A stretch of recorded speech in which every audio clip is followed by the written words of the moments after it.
Hello friends, welcome to secret of சமையல். இன்றைக்கி நம்மளோட சேனலில் நாம் பார்க்க போகிறது ஒரு பிகினர் கூட ஈஸியாக செய்யக்கூடிய ஒரு ஃபுல்கா ரெசிபி. அதுதான் நம்ம பார்க்க போகிறோம். எண்ணெயே இல்லாமல் ரெஸ்டாரண்ட்டில் இருக்கிற மாதிரியே பூரி மாதிரி சூப்பராக உப்பி வரும். ஸ்டெப் பை ஸ்டெப்பாக கரெக்டாக ஃபாலோ பண்ணி பண்ணிங்கன்னா இதை பிச்சு காட்டுறேன் பாருங்கள் எப்படி சூப்பராக இருக்குதுன்ட்டு. உள்ளே நல்ல லேயரோட அழகாக இருக்கும். பூரி மாதிரியே சூப்பரான ஒரு ஃபுல்கா. இங்கே பாருங்கள், செம்ம சாஃப்டா. நீங்க எவ்வளவு நேரம் வச்சு சாப்பிட்டீங்கனாலும் இது சூப்பர் சாஃப்டாவே இருக்கும். டிராவல்க்கெல்லாம் கூட நீங்க எடுத்துட்டு போகலாம் இந்த ஃபுல்காவை. ரொம்பவே அருமையான இந்த ஃபுல்காவை எப்படி செய்யலாம் அப்படின்னு டிப்ஸ் அண்ட் ட்ரிக்ஸோட பார்க்கலாம் வாங்க வீடியோக்குள்ள போய். ஒரு பராத்துல ஒரு 2 கப் அளவுக்கு கோதுமை மாவு சேர்த்திக்கலாம். ஒரு 1/2 டீஸ்பூன் அளவுக்கு உப்பு சேர்த்திக்கோங்க. கொஞ்சமா எண்ணெய் சேர்த்திக்கலாம். சும்மா ஜஸ்ட் ஒரு டீஸ்பூன் அளவுக்கு சேர்த்தினீங்கன்னா போதும். இதை ஃபர்ஸ்ட் நல்லா மிக்ஸ் பண்ணி விட்டுருங்க, இந்த உப்பும் எண்ணெயும். இப்போ இதுல கொஞ்சம் கொஞ்சமா தண்ணி சேர்த்து இதை ரொம்ப சாஃப்டாவும் இல்லாம ரொம்ப ஹார்டாவும் இல்லாம ஒரு மீடியமான ஒரு டவ்வா நம்ம பிணைஞ்சுக்க போறோம்.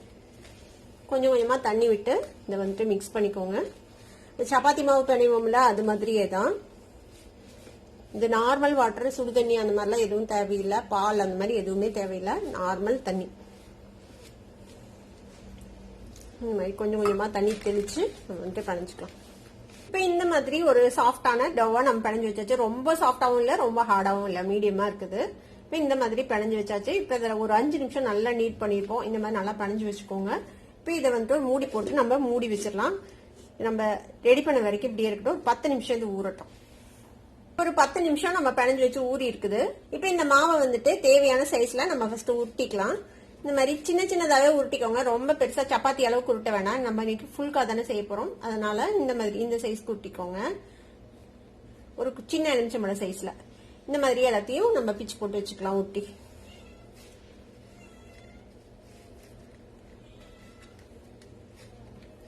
இப்போ இந்த மாதிரி எல்லாத்தையும் உருட்டி வச்சாச்சு. இப்போ நம்ம இதை எப்படி தேய்க்கலாம் அப்படின்னு பார்க்கலாம். இப்போ மீதி இதை இந்த மாதிரி மூடி போட்டு மூடி வச்சுக்கோங்க. அப்பதான் ட்ரை ஆகாம இருக்கும். சப்பாத்தி தேய்க்கிறதுக்கு கோதுமை மாவை விட மைதா மாவு எடுத்துக்கோங்க. அப்பதான் உங்களுக்கு ஈஸியா தேய்க்க வரும். இப்போ நம்ம எடுத்து வச்சிருக்கிற இந்த உருண்டை நல்லா உருட்டிட்டு இந்த மாதிரி இந்த மாவுல டஸ்ட் பண்ணிக்கலாம். இப்போ இதை ரொம்ப சன்னமாவும் இல்லாம ரொம்ப மொத்தமாவும் இல்லாம ஒரு சப்பாத்தியை நம்ம ரோல் பண்ணிக்கலாம். மாவை டஸ்ட் பண்ணி ரோல் பண்ணிக்கோங்க.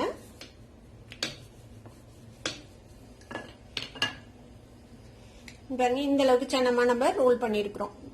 இப்போ ஒரு 3 சப்பாத்தி தேய்ச்சி வச்சிருக்கேன். ஃபுல்கா எப்படி செய்யலாம்னு பார்க்கலாம். ஒரு தவா அடுப்புல வச்சிருக்கிறேன். கொஞ்சம் லோ ஃபிளேம்லயே வச்சுக்கோங்க. இன்னொரு பக்கம் இந்த மாதிரி ஒரு கிரில் எடுத்து வச்சுக்கோங்க. நீங்க ஸ்ட்ரெயிட்டாவே அடுப்புல கூட போடலாம். அந்த சூடு கையில படாம இருக்கும். அதுக்காக நான் இந்த மாதிரி கிரில் எடுத்திருக்கிறேன். இந்த அடுப்பையும் நம்ம பத்த வச்சு ரெடியா வச்சுக்கலாம். பெரிய பர்னர் தான் யூஸ் பண்ணணும். அப்பதான் கரெக்டா வரும். நல்லா சிம் பண்ணி வச்சுக்கோங்க. இப்ப எரிஞ்சிட்டு இருக்குது, இப்படியே இருக்கட்டும். இது அடுப்பு மேல வைக்க கூடாது. நம்ம எப்ப போடுறோமோ அப்பதான் நம்ம அடுப்புல வைக்க போறோம். இதுவும் இருக்கட்டும் ரெடியா. இப்ப கல்லு லேசா சூடாயிடுச்சு. இப்ப இதுல நம்ம தேய்ச்சி வச்சிருக்க சப்பாத்தி போட்டுக்கலாம். அடிப்பகுதி கலர் மாற வரைக்கும் நம்ம வெயிட் பண்ண தேவையில்லை. கொஞ்சமா லேசா சுட்டா போதும். இப்ப அடுத்த சைடு திருப்பி போட்டுடலாம். பாருங்க, இந்த அளவுக்கு சுட்டு இருந்தா போதும். இந்த சைடு அடுத்த சைடு ஓரளவுக்கு வேகட்டும். அடுத்த சைடு இந்த மாதிரி லேசா ஸ்பாட்ஸ் வர ஆரம்பிச்சதோன்னு நம்ம எடுத்துடலாம். எடுத்துட்டு இப்ப இந்த கிரில் எடுத்து வச்சோம்ல, இதுல இந்த லேசா டோஸ்ட் பண்ணோம்ல அந்த சைடு கீழே போட்டுக்கோங்க. இந்த கிரில் மார்க்ஸ் வந்ததை மேல் பக்கம் இருக்கிற மாதிரி பாத்துக்கோங்க. இப்ப அடுப்பை ஃபுல் பண்ணிடுங்க. இப்ப இதுல வச்சிடலாம். நம்ம பாருங்க எப்படி உப்பி வருதுன்ட்டு. நம்மளோட ஃபுல்கா சூப்பரா பூரி மாதிரி உப்பி வரும். அடுத்த சைடும் இந்த மாதிரி டர்ன் பண்ணி போட்டுக்கலாம். அடுத்த சைடும் லைட்டா கிரில் பண்ணி எடுத்துட வேண்டியதான். பாருங்க, சூப்பரா நம்மளோட ஃபுல்கா ரெடி ஆயிடுச்சு 2 சைடும். இதை எடுத்து ஒரு பிளேட்ல வச்சிடலாம். இப்போ இதுக்கப்புறம் இந்த கிரில்ல இந்த அடுப்பு மேல வைக்க கூடாது. எடுத்து கீழே வச்சிருங்க. அடுப்பு மேலேயே வச்சிருந்தீங்கன்னா நீங்க அடுத்த ஃபுல்கா போடும்போது தீஞ்சு போயிடும் கீழே. இப்ப அதே மாதிரி அடுத்த சப்பாத்தியும் நம்ம தவால போட்டுக்கலாம். அடுத்த சைடு டர்ன் பண்ணி போடுங்க. இந்த அளவுக்கு மட்டுமே கிரில் ஆனா போதும். இந்த மார்க்ஸே வரக்கூடாது ஒரு சைட்ல.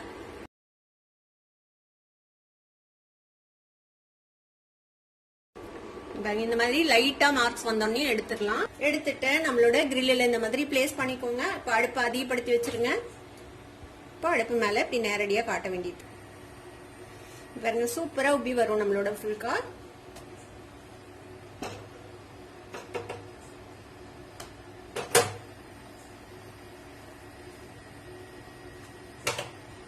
பாருங்க செம்ம சாஃப்டா ஒரு சொட்டு எண்ணெய் இல்லாம அருமையா சுட்டு எடுத்துடலாம் நம்மளோட ஃபுல்காவை. நம்மளோட சூப்பரான ஃபுல்கா வந்துட்டு ரெடி ஆயிடுச்சு. இன்னைக்கு இந்த ஃபுல்காக்கு நான் வந்து சிக்கன் கிரேவி செஞ்சிருக்கிறேன். சிக்கன் கிரேவிக்கு பதிலாக நீங்க வெஜிடேரியன் கிரேவி, நான்வெஜ் கிரேவி, முட்டை எது வேணாலும் நீங்க வந்துட்டு செய்யலாம். பாருங்க இந்த ஃபுல்கா எவ்வளவு சூப்பர் சாஃப்டா இருக்குதுன்ட்டு உங்களுக்கு பார்க்கும்போதே தெரியும் எவ்வளவு சாஃப்டா வந்திருக்குது. பாருங்க எவ்வளவு லேயர்டா வந்திருக்குது அப்படின்னு சொல்லிட்டு. கண்டிப்பா இந்த வீடியோ உங்களுக்கு எல்லாத்துக்குமே ரொம்ப ரொம்ப பிடிச்சிருக்கும். ட்ரை பண்ணி பாருங்க. இந்த ஃபுல்கா ட்ரை பண்ணி பார்த்து எப்படி இருந்தது அப்படின்னு கமெண்ட்ஸ் ஃபீட்பேக் கொடுங்க. இந்த வீடியோ உங்களுக்கு பிடிச்சிருந்தா சப்ஸ்கிரைப் பண்ணுங்க, பக்கத்துல இருக்க பெல் ஐகானை கிளிக் பண்ணுங்க. அப்பதான் ஃபியூச்சர் நோட்டிபிகேஷன்ஸ் உங்களுக்கு உடனே வந்து சேரும். லைக் பண்ணுங்க, ஷேர் பண்ணுங்க. தேங்க்யூ ஃபார் வாட்சிங் வீடியோ. Viewers, bye bye.